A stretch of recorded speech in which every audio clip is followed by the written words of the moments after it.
PM Modi ने देशवासियों से एक साल तक सोना न खरीदने की अपील की थी।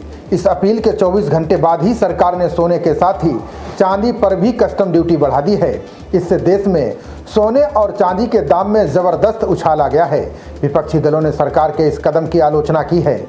ऐसे में यहाँ जानना जरूरी हो जाता है कि क्या देश में पहली बार किसी पीएम ने सोना न खरीदने की अपील की है। केंद्र सरकार ने सोना और चांदी पर आयात शुल्क 6% से बढ़ाकर 15% कर दिया है। सरकार ने सोना और चांदी के आयात पर 10% बेसिक कस्टम ड्यूटी भी लगाई है। इस पर 5% सेस लगाया गया है।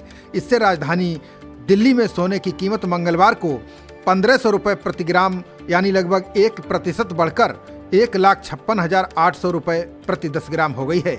वहीं चांदी की कीमत 12,000 रुपये यानी 4.53% बढ़कर 2,77,000 रुपये प्रति किलोग्राम हो गई है।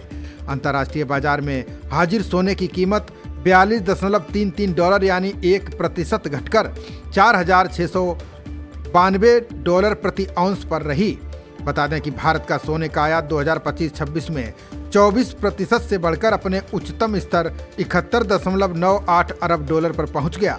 देखा जाए तो पश्चिम एशिया संकट के मद्देनजर नागरिकों से संयम बरतने की पीएम मोदी की अपील का कांग्रेस मजाक उड़ा रही है। ऐसे में ये जानना जरूरी है कि कांग्रेस की सरकारों ने तो सोना रखना ही अपराध घोषित कर दिया था। देशभक्ति का हवाला देकर नागरिकों से गहने दान करने, अनाज त्यागने और सोमवार को उपवास करने तक को कहा था। इसकी शुरुआत 1962 से होती है।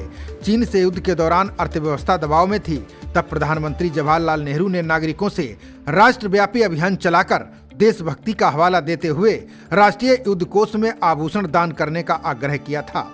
1962 के स्वर्ण नियंत्रण अधिनियम के तहत सोने की स्वामित्व और व्यापार पर व्यापक प्रतिबंध लगाए गए थे। 1963 तक 14 कैरेट से अधिक शुद्धता वाले आभूषणों का उत्पादन आपराधिक कृत्य बन गया था। इसके बाद 1968 में कानून के तहत सोने की छड़ें या सिक्के रखने को कानूनी रूप से प्रतिबंधित कर दिया गया था। 1966 में इंदिरा गांधी सरकार ने सोने के खिलाफ जंग का ऐलान कर दिया। सितंबर 1966 में संसद में कहा कि भारत की सोने की लत को तोड़ने के लिए राजकोषीय नीति और जनशिक्षा दोनों को हथियार बनाया जाएगा। उन्होंने सोने की खरीद को विदेशी मुद्रा की बर्बादी बताया था। कुछ दिन बाद ही राष्ट्र के नाम संबोधन में उन्होंने कहा कि हम सोने के गुलाम ना बने। इसके बाद 2013 में मनमोहन सिंह के कार्यकाल में जीडीपी रिकॉर्ड 5.4% तक पहुंच गई। उस दौरान तत्कालीन वित्त मंत्री ने 3 महीने के भीतर 4 बार लोगों से सोना न खरीदने की अपील की थी। पहली अपील मार्च 2013 में आम बजट के अगले दिन आई। उन्होंने कहा कि उम्मीद है कि लोग इतना सोना नहीं खरीदेंगे। फिर मई और जून में 3 और मौकों पर उन्होंने लोगों से ऐसी ही अपील की। उन्होंने इस आदत को राष्ट्रीय अर्थव्यवस्था को होने वाले नुकसान से जोड़ा।